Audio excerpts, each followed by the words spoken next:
जो संत आते हैं ये अवतार लेकर के आते हैं।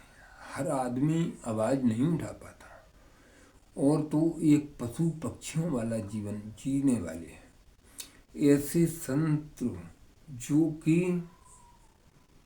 धीरेन्द्र शास्त्री अगर कोई आकर के गोली मार दे तो बेचारा चला जाएगा।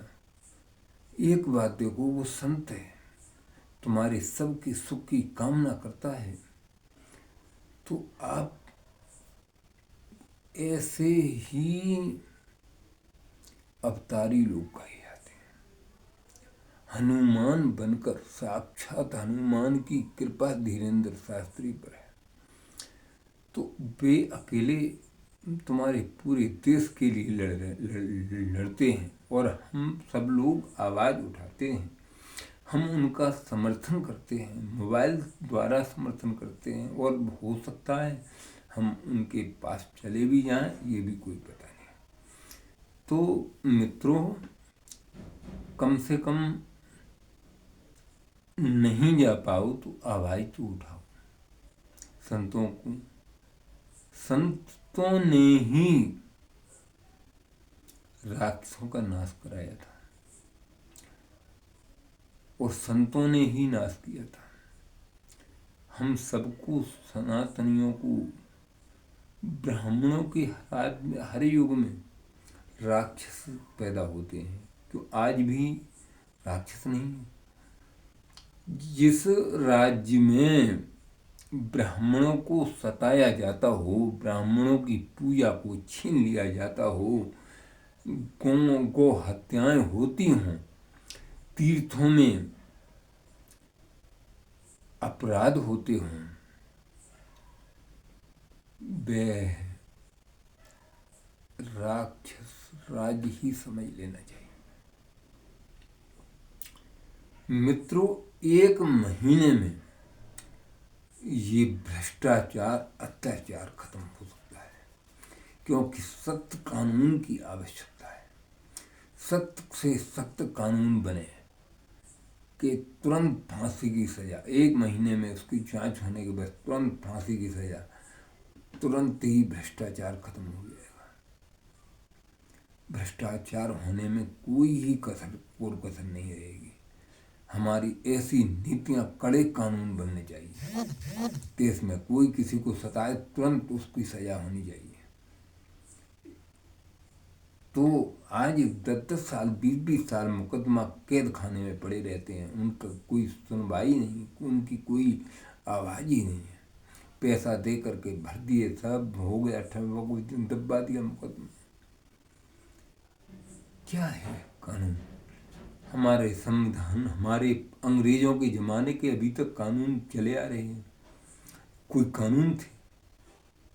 ये कोई संविधान था? किसी के पक्ष में हो गया, कोई दुख उठा रहा है क्या? ठाकुर बेचारे, एक छाप रोटी बन रही है, ब्राह्मणों के यहाँ एक छाप रोटी हो रही है, उनके लिए आरक्षण नहीं है, उनको आरक्षण नहीं।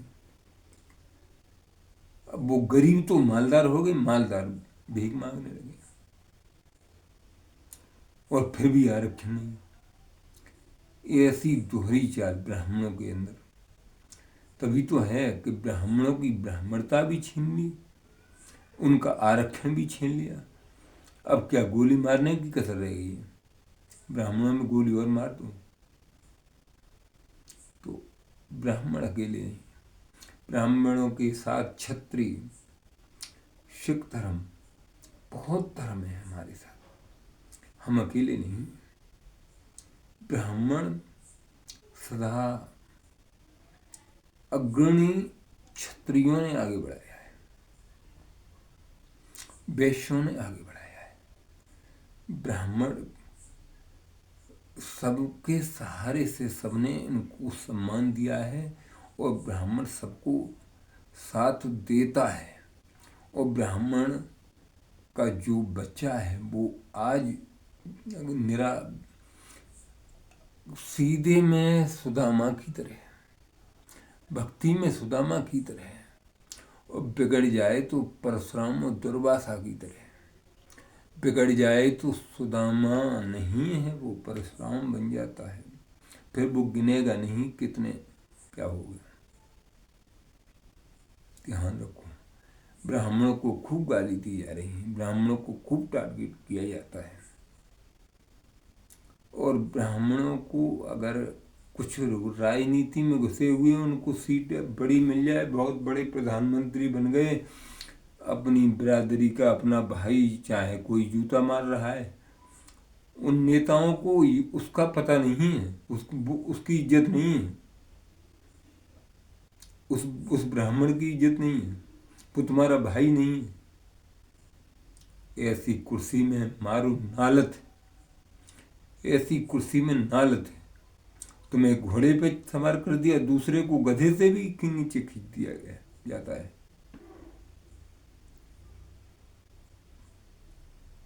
अपनी इज्जत मत देखो, दूसरों का, भाइयों को भी सम्मान दिलाओ। भाइयों को सम्मान दिलाओगे, सम्मान जब ब्राह्मणों ने तुम्हें आगे बढ़ाया है। ब्राह्मण वोट जब तुम आ जाते हो, इलेक्शन होता है, भैया बीजेपी को वोट देना, वोट दे दिया, फिर उसकी कभी सुनी? उसको क्या कष्ट है? कभी आए आप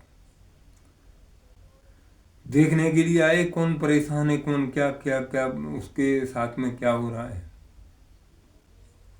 कोई नहीं आता। इलेक्शन के टाइम में हम इतने वोट लेकर के आ रहे हैं, वोट किसी के कहने से एक भी वोट नहीं डालता है, अपनी इच्छा से वोट डालता है। ध्यान रखो, ये तो मन में भ्रम है कि वो वोट डलवाएगा, प्रधान वोट डलवाएगा, वो वोट डलवाएगा, वोट अपनी इच्छा से वोट डालेगा आदमी। जब वो अपमानित होगा तो कुछ भी सोच सकता है, अपमान बर्दाश्त नहीं करेगा। हमारा जो सम्मान देगा वोट वहाँ जाएगा। क्या हमारे अंतर्राष्ट्रीय ब्राह्मण सभा के महामंच वाले अध्यक्ष जी जहाँ कहेंगे वहाँ वोट पड़ेगा। ब्राह्मण सब एक्स्ट्रा हैं, सब एक। ओम जय परशुराम, जय श्री राम।